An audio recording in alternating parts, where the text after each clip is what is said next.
Bienvenue sur Le Fil, le podcast des formatrices et des pros de l'accompagnement qui veulent construire un vrai business. Un business qui attire, qui transforme et surtout qui rapporte. Tu es une vraie badass et tu as un talent fou pour transformer la vie de tes clients. Mais côté business, tes résultats ne sont pas encore tels que tu pouvais les imaginer. Bref, tu veux plus de clients, plus d'argent et accessoirement plus de liberté dans ton activité ? Bouge pas, tu es au bon endroit. Moi, c'est Céline Pinto, je suis mentor business des formatrices, coachs et pros de l'accompagnement depuis 2020. Ici, je te partage chaque semaine des stratégies concrètes, des clés activables et surtout de la clarté. Sur Le Fil, tu vas découvrir qu'il existe une autre façon de vendre tes accompagnements. Tu vas apprendre à vendre ta valeur et pas juste ton temps. Tu vas structurer ton activité pour avoir plus de clients, plus de revenus, plus de liberté. Bref, sur Le Fil, je te bouscule, je te fais réfléchir, je te fais passer à l'action. Je suis perchée et stratégique. Et ici, on a le droit d'être les deux. Si tu veux reprendre le pouvoir sur ton business, te sentir puissante, souveraine, alignée et enfin assumer ton expansion, accroche ta couronne, on commence maintenant. Hello, j'espère que tu vas bien.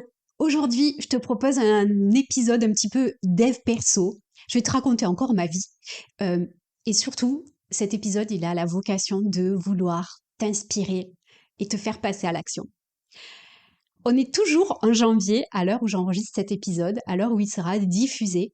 Et janvier, tu sais, c'est le mois rêvé pour prendre des bonnes résolutions. Je vais faire ma morning routine, je vais méditer tous les matins, je vais écrire 2 pages tous les jours, tatati tatata. Moi, perso, j'ai arrêté de prendre des bonnes résolutions parce que je sais que ça ne tient jamais. Par contre, il y a un truc que je n'arrête jamais de faire, c'est de prendre des décisions.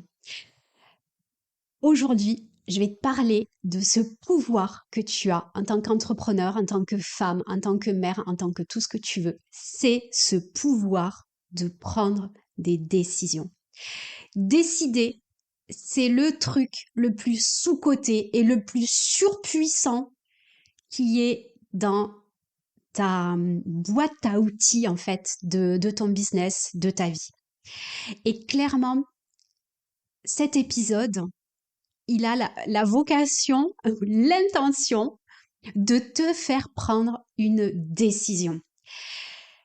C'est parti. Je vais, dans cet épisode, te donner la différence entre qu'est-ce que c'est décider versus qu'est-ce que c'est choisir. Je veux te parler aussi de la décision comme un acte identitaire. La décision, c'est ce qui fait que tu changes tout dans ta vie. Je veux te parler aussi que décider, ça peut être parfois vu comme un acte de rébellion, alors qu'en réalité, c'est juste un moment où tu vas poser ta couronne sur ta tête. C'est dans cet épisode que tu vas comprendre pourquoi ça fait des mois et des mois que je te dis de poser ta couronne sur ta tête. Et pour moi, clairement, poser ta couronne sur ta tête, c'est décider. Je vais te parler aussi du déclic. Très souvent, une décision, c'est un déclic. En fait, c'est un truc qui se passe dans ton cerveau. Franchement, je ne saurais pas vraiment l'expliquer. Qui te dit, non, là, ça y est, je peux plus continuer comme ça. C'est fini. Ça marche plus comme avant. Il faut absolument que je change ça. Et c'est quelque chose qui fait qu'à un moment donné, tu ne te laisses plus le choix. Je vais te parler aussi le coût de la non-décision. Pourquoi ne pas décider, c'est auto-saboter ton business. Et oui, ne pas décider, c'est écouter ses peurs. Les peurs, on va en parler aussi parce que, ben ouais, décider, ça fait flipper. On est d'accord avec ça. Je vais aussi te parler de thunes parce que très souvent, quand tu vas pas décider, par exemple, de te faire accompagner par moi, tu vas te dire, je n'ai pas l'argent. Et ça, pour moi, c'est vraiment des mauvaises excuses. Et donc, on va en parler. Je vais te reparler de cette histoire de couronne. Et puis, peut-être que je vais te laisser avec une question très importante. Alors, c'est parti pour cet épisode. J'espère vraiment qu'il va te plaire. Parce que, honnêtement, je pensais que je t'avais déjà fait un épisode là-dessus en réalité, mais c'est pas le cas. La décision, prendre une décision, c'est vraiment différent de choisir, tu vois. Choisir, en fait, ce qui se passe quand tu fais un choix, c'est que tu vas comparer plusieurs options. Tu vas choisir la meilleure option pour toi. C'est d'ouvrir la meilleure porte. Alors, je ne sais pas comment toi tu fais pour choisir. Peut-être que tu notes les avantages, les inconvénients des différentes solutions, tu compares, etc. Voilà, tu choisis. Décider, c'est totalement autre chose. Décider, c'est presque quelque chose qui est irrépressible. Quelque chose où, en fait, t'as plus le choix. T'as, c'est là. Voilà. C'est comme si c'était non négociable. C'est, ça y est. T'as décidé que t'arrêtais de discuter avec toi-même, t'arrêtes d'écouter tes peurs, t'arrêtes de négocier et tu décides. Et en fait, tu vois, décider, c'est là où ça a véritablement le pouvoir de changer ta vie. Et j'ai compris ça quand j'étais jeune. J'ai compris ça à l'âge de 19 ans. À l'âge de 19 ans, je suis partie faire un grand voyage de 6 mois en Irlande, à Dublin. Je suis partie toute seule avec mes 40 kilos de bagages et je devais créer toute ma vie là-bas. Je devais me trouver un job, je devais me trouver un logement, je devais me trouver des amis et me créer une vie en partant de zéro. Honnêtement, ça a été une des plus belles expériences de toute ma vie. Et quand je suis rentrée de ces 6 mois, je suis rentrée avec deux phrases qui m'ont, 25 ans après, qui continuent de me guider au quotidien. C'est quand tu veux, tu peux. Et il n'y a aucune limite dans ta vie. Tu peux tout faire. À partir du moment où tu l'as décidé, tu peux absolument tout faire. Et pour moi, quand je suis rentrée de ce voyage, je me suis dit, en fait, Céline, dans ta vie, ce que tu vas faire, c'est que tu vas décider des trucs et ensuite, tu vas faire tout ce qu'il faut pour atteindre ton objectif. Ça peut prendre du temps, ça peut se faire par étapes. Décider, c'est pas faire un caca nerveux et se dire je veux ça tout de suite. Moi, j'ai pris des décisions dans ma vie qui m'ont changé, qui ont transformé mes conditions de vie euh, à 3, 4 ans de délai. Par exemple, le fait de créer une entreprise, c'est arrivé à un moment donné où j'ai fait un bilan de compétences. Pourquoi? Parce que je savais que dans l'entreprise où j'étais, j'allais me faire licencier économique. Je veux dire, il y avait des signes avant-coureurs, je l'ai senti gros comme une maison, et en fait, je savais que ça allait arriver, et moi, ce que je ne voulais absolument pas, c'était de subir ce licenciement. Donc la décision que j'ai prise en faisant ce bilan de compétences, c'est de me dire, je sais que je vais être licenciée économique, j'ai pas le contrôle là-dessus. Par contre, je vais tout faire pour avoir un plan bien établi. Je ne sais pas quand est-ce que ça va arriver, le licenciement. Par contre, quand il va arriver, je serai prête. C'est comme ça qu'à 38 ans, j'ai repris mes études pour avoir une licence en marketing digital. Et le jour où j'ai eu l'examen, où j'ai eu les résultats de l'examen de cette licence, c'est le jour où j'ai appris que j'étais licenciée. Et 1 an après, j'ai créé mon entreprise. Le bilan de compétences, j'ai dû le faire à 36 ou 37 ans. j'ai repris mes études à 38 et 2 ans après, à 40 ans, j'ai été licenciée ou à 39, bref. En fait, c'est une décision que j'ai prise qui m'a amenée jusqu'à je crée mon entreprise.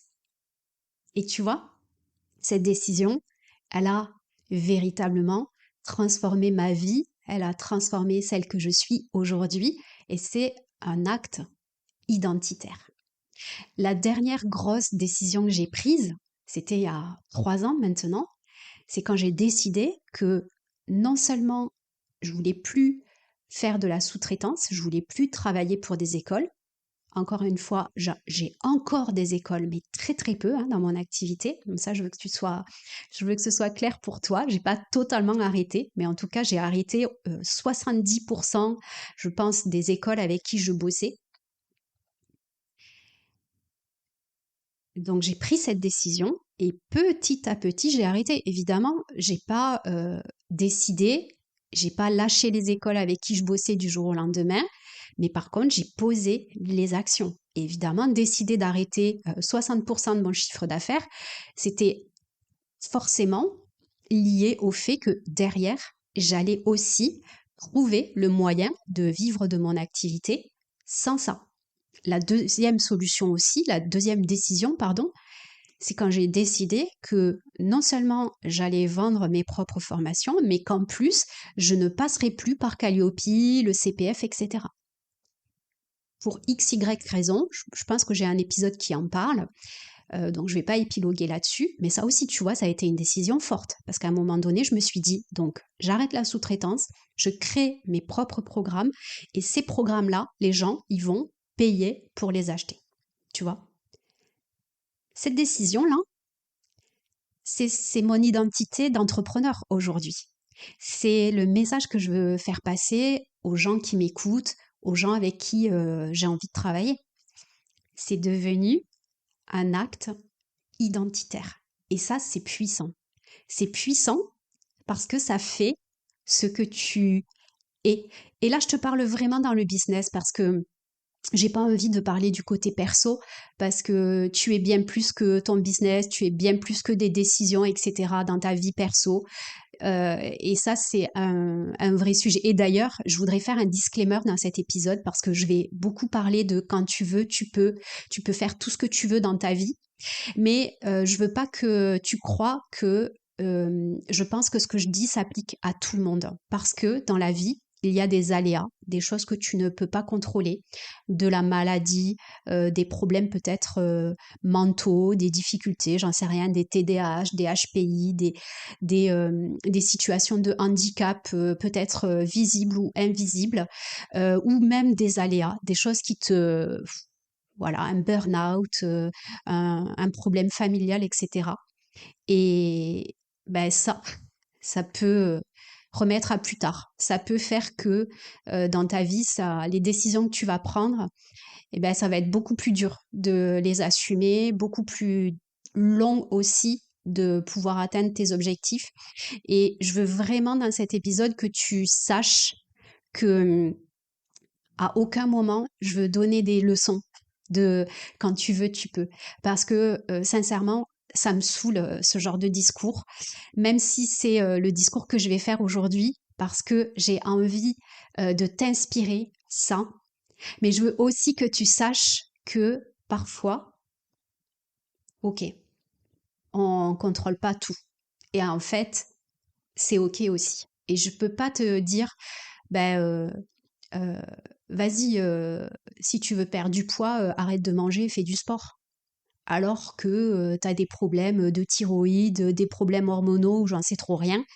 Et qu'en fait, non, c'est pas possible pour toi de perdre du poids. Je te parle de perte de poids parce que je vais aussi te parler de perte de poids dans cet épisode. Mais j'ai conscience de la chance que j'ai euh, de pouvoir faire ce que je veux dans ma vie. Voilà. Et ça, c'est un gros privilège que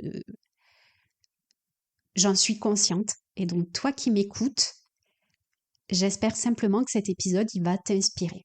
Voilà. Ceci étant dit, je vais continuer. Euh, en fait, j'ai préparé le script de l'épisode et j'ai encore plein d'anecdotes qui arrivent comme ça. Je trouve que également prendre une décision, c'est aussi trancher fermement sur des choses que tu ne veux plus, sur des choses qui ne sont pas acceptables pour toi. Par exemple, quand tu vas décider que à partir de maintenant, tu vas refuser toutes les prestations de formation à moins de 50 euros de l'heure, c'est une décision que tu prends. C'est une position que tu prends. Et quand tu l'as décidé, entre toi et toi-même, gros avantage d'être formateur indépendant, c'est que le jour où on t'appelle pour te dire oui, j'ai une mission pour toi, c'est payer 45 euros de l'heure. Ah, désolé, mais moi, non, je prends pas les prestats à moins de 50 euros de l'heure. Ah bon? C'est négociable? Non, c'est pas négociable. Je ne travaille pas en deçà de ce tarif. Ça change totalement la façon dont tu vas être perçu par cette personne. Ok, tu vas peut-être perdre du taf. Ça, c'est une chose. Ceci dit, ce que tu vas gagner, c'est toi déjà, le fait de t'être positionné. Là, quand tu as décidé ça, tu vas dire non et tu passes à autre chose. Tu vas pas dire non et mariner pendant 15 jours en te disant ah, j'aurais dû accepter, gna gna gna. Non, tu as refusé, action, réaction. Et la personne, elle a compris que toi, tu t'étais positionné. Décider, c'est pas confortable. Parfois, c'est difficile. C'est aussi difficile d'assumer. Décider, parfois, on va te prendre pour une rebelle de la forêt. On va se dire, non, mais elle est folle, celle-là. Attends, elle s'est dit qu'elle allait vendre ses formations, que les gens, ils allaient payer pour l'avoir, qu'elle n'aurait pas Calliope, qu'elle n'aurait pas de CPF, qu'elle n'aurait rien, et que quand même son business, il allait marcher. Ben ouais, ben ouais. En fait, c'est tout. Tu décides et c'est comme ça. Tu décides qu'à partir de maintenant, tu ne prends plus de prestations à moins de 50 euros de l'heure et c'est finito pipo. Si tu dois perdre des marchés à cause de prix payés 45, il n'y a aucun problème. En fait, ça va glisser sur toi parce que comme tu as pris la décision, que c'est ancré profondément à toi, que c'est ta nouvelle identité, il n'y a plus de débat. Donc oui, tu as peut-être perdu du chiffre d'affaires, mais tu vas en gagner par ailleurs. Tu vas en gagner, tu vois. Et très souvent, il y a un truc qui se passe quand tu dois prendre une décision ou quand tu es sur le point de prendre une décision, c'est un espèce de déclic. En fait, il y a un avant-après dans ta prise de décision. Il y a un avant, tu as peur. Tu te poses des questions, tu te demandes si tu vas y arriver, tu te demandes si ça va marcher, tu te demandes si combien d'argent tu vas perdre si tu refuses de travailler à moins de 50 euros de l'heure. Est-ce que tu vas pas prendre un risque inconsidéré, etc. Tout ça, c'est les peurs. On va en parler tout à l'heure. Mais à un moment donné, il y a un truc qui se fait. Moi, je sais pas, c'est comme une espèce de déclic, un cliquetis là qui se passe dans ton cerveau et qui dit non, mais là, c'est fini. Là, ça y est, c'est décidé, j'arrête. Il y a 1 an et demi à peu près, après 4 ans de prise de poids, je prends du poids, je prends du poids, je prends du poids. Je commence tous les lundis à faire un nouveau régime qui s'arrête tous les mardis, tu vois. Je sais très bien ce que je suis censée faire pour perdre du poids. J'ai déjà fait un régime alimentaire, etc. Mais j'y arrive pas en fait. Moi, c'est tout. Je prends du poids inexorablement. Et puis un jour, c'est un 14 juillet ou un 1er juillet, et j'ai commencé le 14 juillet, donc un 1er juillet où je me dis là, ça y est, c'est fini. À partir de maintenant, je vais perdre du poids. Et je sais pas comment dire, mais ça a été un espèce de déclic dans ma tête où il y a eu un avant et un après. Clairement, c'était pas le bon moment, hein. Commencer un régime le 1er juillet alors que tu vis dans le sud, que tu pars en vacances, que tu as des apéros, que machin, que truc. De toute façon, faire un régime, c'est jamais le bon moment. Jamais. Dans l'année, il y a toujours des bonnes raisons de bouffer. Donc, voilà. Ça, c'est le premier truc. Et en plus, ce déclic-là, à l'intérieur de moi, il s'est fait. C'est-à-dire, je me suis dit, en fait, non, là, c'est fini, c'est plus négociable. Je peux pas continuer à prendre encore du poids. C'est plus possible, en fait. Et à partir de là, à partir du moment où cette décision, elle a été prise, j'ai appelé un diététicien, j'ai commencé un programme et pendant quasiment 1 an, j'étais en régime alimentaire et j'ai perdu jusqu'à 14 kilos. Tout a commencé par une décision, plutôt un déclic, parce que c'est quelque chose que je n'arrivais pas à faire. Quand j'ai décidé, par exemple, de ne plus faire le Calliope, de plus faire le CPF, de plus vendre mes formations en direct. Alors là, il n'y a pas eu question de déclic parce que je n'arrivais pas à le faire, mais il y a eu un avant-après. Donc tu décides ça, évidemment, à un moment donné, il faut que tu passes à l'action pour quand même garder ton train de vie, garder ton chiffre d'affaires, etc. C'est obligé. Enfin, à un moment donné, j'ai ma vie, j'ai mes enfants, j'ai mes crédits sur le dos, etc. Donc je peux pas faire n'importe quoi, tu vois, dans mon activité puis dans ma vie. Donc quand je décide ça, ah ouais, il faut que je te parle d'un autre truc qui vient me titiller. Quand je décide ça, je me dis, bon, mais ok, maintenant que tu as décidé, c'est quoi le plan d'action? Tu vois, mes 2 phrases, quand tu veux, tu peux, et tu peux faire tout ce que tu veux dans ta vie. En fait, c'est ça, c'est vraiment, quand tu as pris une décision, après, il faut que tu poses les actions derrière pour, justement, que ta décision, elle devienne réelle, que ce que tu as décidé de faire, ça ait du sens, et qu'au bout d'un moment, tu atteignes tes objectifs, tu vois? Décider. Mais du coup, à contrario, quand tu décides de ne pas décider, quand tu penses à toutes ces décisions que tu repousses ou que tu as repoussées, mois après mois, tu te dis, ben non, je décide pas. Non, j'ai trop peur. Non, je me pose des milliards de questions. Il y a 1 an, j'ai lancé ce podcast. Et j'ai mis 2 années à le lancer. 2 années à avoir envie de le faire sans jamais décider de vraiment le faire. Tu vois? Entre avoir envie de le faire et décider de le faire, et à un moment donné, j'ai pris cette décision que ce dossier-là, lancer mon podcast, il serait au-dessus de la pile. C'est tout. J'ai mis le dossier au-dessus de la pile dans mes priorités. Mais j'ai mis 2 ans à tergiverser, 2 ans à me dire ah j'ai pas le bon micro, ah je sais pas faire des jingles, ah je sais pas si ça va marcher, bon et puis ça va me demander tellement de travail et puis moi les rendez-vous comme ça où je suis obligée de faire un épisode toutes les semaines à tel moment c'est pas fait pour moi, je vais pas y arriver, etc. Ah j'ai passé du temps à flipper ma race comme on dit pour me dire, bah, en fait, non, ça sert à rien, je vais pas y arriver. Je vais pas y arriver. Et puis un jour, j'ai décidé, encore une fois, que là, ça y est, c'était fini. Arrêtez de procrastiner, arrêtez de culpabiliser parce que tous les mois, je me disais, purée, ça serait bien que tu lances un épisode de podcast et patati et patata.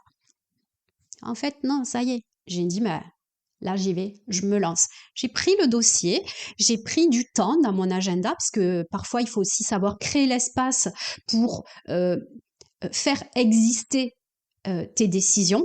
Parce que effectivement, quand tu décides de lancer un podcast, ça veut dire que tu décides d'y accorder du temps, d'y accorder de l'énergie. La décision que j'ai prise aussi, par exemple, c'est que chaque vendredi à 8h, il y aura un épisode de podcast qui sort. Et ça, pour moi, c'était vraiment le truc le plus difficile à faire. Me dire tous les vendredis à 8h, j'ai un épisode qui sort. Je c'est contre ma nature, en fait, ce genre de rendez-vous. Mais en réalité, ça m'a construit. C'est-à-dire que j'ai passé un espèce de contrat moral entre moi et les gens qui vont m'écouter potentiellement, de me dire, mais tous les vendredis à 8 heures, je crée un rendez-vous avec mes clients, mes futurs clients, avec des formateurs, des formatrices qui sont intéressés par ce que j'ai à raconter. En fait, quand tu ne prends pas la décision, tu gardes sur toi le poids, la culpabilité de ce que ne pas décider va te coûter. Et notamment, et là je vais encore tirer la couverture à moi, mais quand tu ne décides pas de te faire accompagner pour créer ton offre signature, alors que tu sais absolument pas par quel bout le prendre et que tu te demandes tous les jours si ça va marcher, si tu as raison de le faire, euh, si tu as le budget, si tu vas pouvoir y arriver, etc. Mais qu'en fait, tu ne décides pas.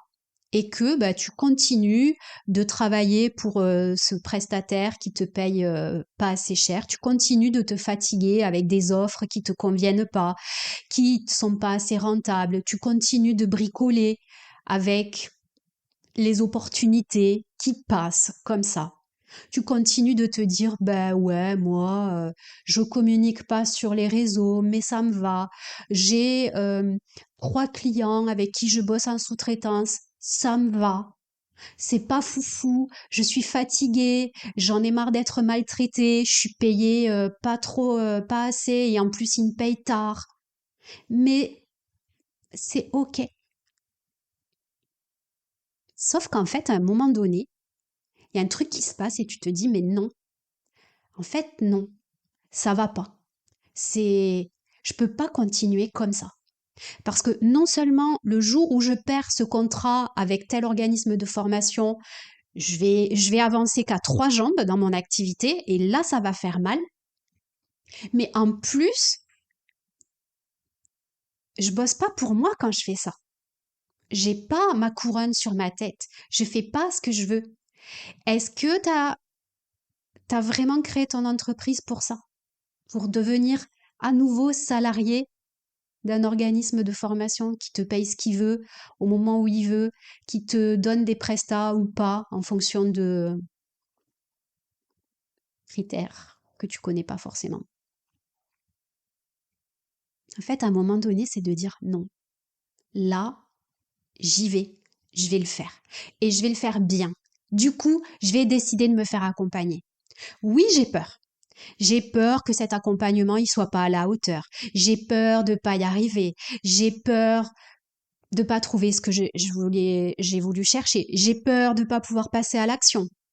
La peur, elle est toujours là. Mais en fait, quand tu as décidé que c'était plus possible pour toi de vivre ce business comme tu le vis aujourd'hui et que là, il fallait que tu passes véritablement à l'action et que prennes véritablement une décision pour que ce business qui te convient pas, qui marche à moitié, qui t'empêche de dormir, qui non, c'est terminé. Je ne veux plus de ça. Je décide que c'est terminé. Là, quand tu fais ça, tu coupes toutes ces peurs que tu avais avant, tu décides, et là, évidemment, inexorablement, il y a des nouvelles peurs qui vont arriver. Obligé. En fait, la peur, elle fait partie de tout le processus. Et pour moi, c'est bon signe. Mais tu vois, changer tes peurs, c'est différent. Et tu vois, il y a la peur avant de décider. Et si ça marchait pas? Et si je me trompais? Et si je faisais tout ça pour rien? Et la peur, une fois que tu as décidé, c'est comment je vais faire pour y arriver? Qu'est-ce que je vais mettre en place? Est-ce que je vais me faire accompagner? Est-ce que ça va marcher? Et ben, tu vois, ces deux peurs-là, ces deux types de peurs-là, elles sont pas du tout pareilles. Elles vont pas du tout générer les mêmes réactions. Parce que quand tu te demandes comment faire ceci, comment faire cela, peut-être que ça fait flipper, Mais là, tu reprends le pouvoir.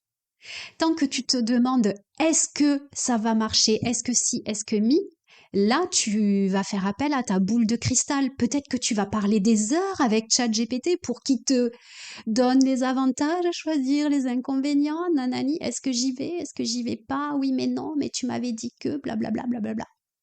Non, une fois que tu as décidé, la peur, elle est encore là, mais sauf que là c'est une peur créatrice. Une fois que tu as pris ta décision, tu as ce pouvoir véritablement de créer autre chose. Dans ma vie, mon tout premier job, c'était dans une agence de communication. J'y ai passé 7 années. Et à un moment donné, je me suis dit, mais là, je vais démissionner. Parce que j'avais la sensation de ne plus rien apprendre. J'avais un patron qui était légèrement misogyne et donc il supportait pas que je puisse avoir raison en fait, tout simplement parce que j'étais une femme et que vu que c'était mon premier job, bon bref. Et du coup, je savais que toutes les recos, toutes les préconisations, les stratégies que je pouvais mettre en place pour des clients, si c'était pas ce que lui il voulait, j'avais forcément tort.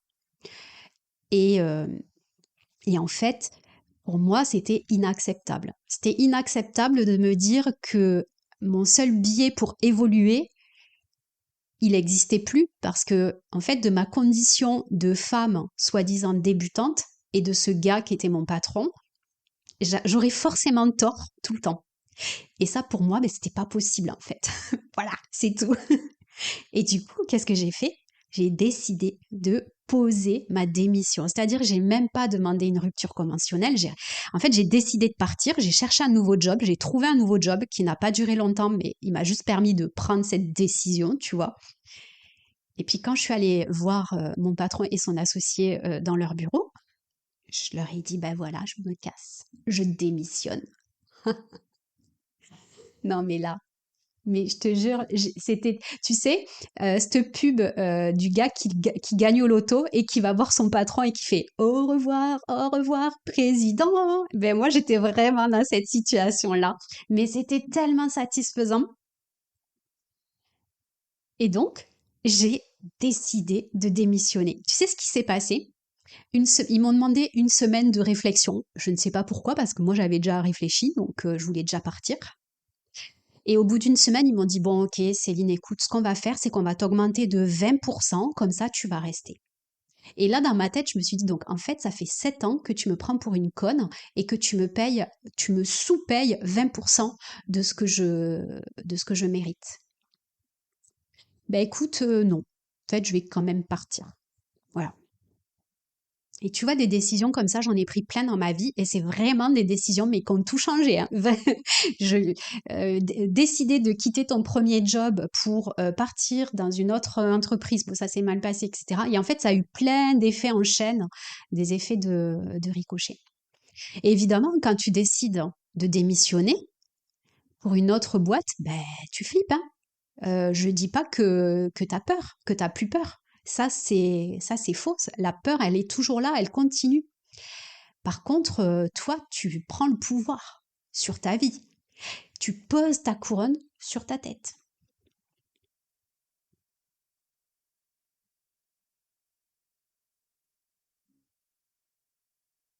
En fait, quand tu ne décides pas,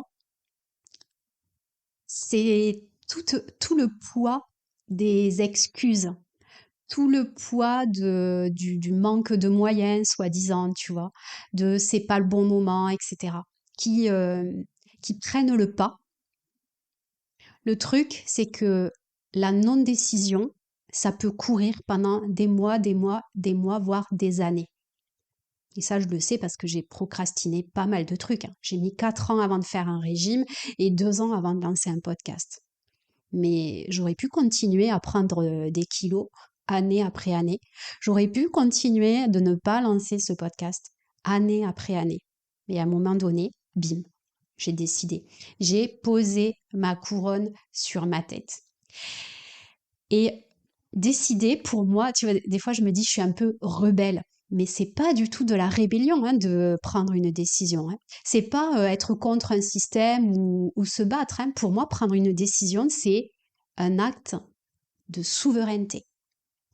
Où en fait, tu vas arrêter de faire des compromis, tu vas refuser ce que tu ne veux plus accepter, tu vas ouvrir une nouvelle porte. Donc oui, tu vas ouvrir de nouvelles difficultés, de nouvelles peurs, de nouveaux challenges, de nouvelles actions, un nouveau quotidien. Mais quand tu as décidé, tu reprends le pouvoir sur ta vie. Tu peux tracer ton propre sillon. Et pour moi, c'est là que tu deviens véritablement une queen, une entrepreneur, une boss lady, comme dirait Théodora, que j'adore. Tu vois? Avant de te laisser vaquer à ta semaine ou à ton week-end, je voudrais te poser une question. Ça fait combien de temps que tu sais ce que tu devrais faire, mais que tu n'as pas encore décidé de le faire vraiment? Depuis combien de temps cette décision, tu la laisses en suspens? Combien de mois? Combien d'années? Ouais. Et tu vas voir que peut-être que cette décision que tu flippes de prendre, ça fait déjà beaucoup trop longtemps qu'elle est en suspens. L'autre chose aussi que j'aimerais te poser, c'est que tu puisses réfléchir au coût, C-O-U-T, de cette non-décision. Qu'est-ce que ça te coûte de ne pas prendre cette décision? Et du coup, par exemple, quelque chose que tu arrêtes de faire, un régime que tu ne fais pas. Ça, c'est pour prendre mon exemple. Une, une mission que tu continues d'accepter alors que ça ne te convient pas. Qu'est-ce que ça te coûte? Et puis, la dernière question que je voudrais te poser, c'est et si tu décidais, et si tu décidais vraiment, quelles sont les nouvelles portes et les nouvelles questions que tu vas te poser? Peut-être les nouvelles peurs que tu vas ouvrir. Et puis, je vais te laisser te positionner par rapport à ces fameuses peurs que tu peux ouvrir, ces nouvelles questions que tu peux ouvrir, ces nouvelles actions que tu vas pouvoir mettre en place dans ton activité. Et puis de t'en imprégner et de voir si tu as envie de cette vie-là ou si tu préfères rester dans cette vie sans décision. Si cet épisode résonne ou a résonné pour toi et que tu es prête à lancer ton offre signature, que tu sais pas trop par quel bout le prendre, comment commencer, que tu n'as peut-être pas encore forcément décidé de te lancer, je t'invite à t'inscrire à mon tout nouveau workshop, mon tout nouvel atelier, le workshop signature. C'est un espace de mini formation que j'ai créé pour toutes celles qui aimeraient tellement lancer leur offre signature, mais qui se posent beaucoup de questions sur qu'est-ce que c'est qu'une offre signature, comment je vais l'intégrer dans mon quotidien. Est-ce que cette offre, elle va plaire à mes futurs clients? Est-ce que je vais réussir à la mettre en place? Tu vas pouvoir trouver le modèle d'offre signature qui te convient le mieux grâce à un test que tu vas faire et qui va te permettre de débloquer le générateur d'idées, où là, tu vas pouvoir échanger avec mon générateur pour trouver 3 idées parfaitement adaptées à toi, à ton business, à ton activité, à ta vision, que tu peux décider de lancer aujourd'hui. Je t'embrasse, je suis ravie de t'avoir fait cet épisode, j'espère qu'il te plaira et moi je te dis à la semaine prochaine. Si cet épisode t'a inspiré, secoué ou donné une idée claire à activer, rappelle-toi juste d'une chose, tu as le pouvoir de tout transformer. Tu n'as pas besoin de permission pour viser grand, juste de décisions claires, d'un plan solide et de t'entourer des bonnes personnes. Si tu veux aller plus loin, mon programme de mentorat est là pour les plus déterminés. Tu trouveras le lien juste en dessous de l'épisode. Et si ce podcast te parle, pense à t'abonner, le partager et à laisser une note parce que c'est la meilleure façon de le faire rayonner. À très vite dans un nouvel épisode et d'ici là, continue d'assumer ton expansion.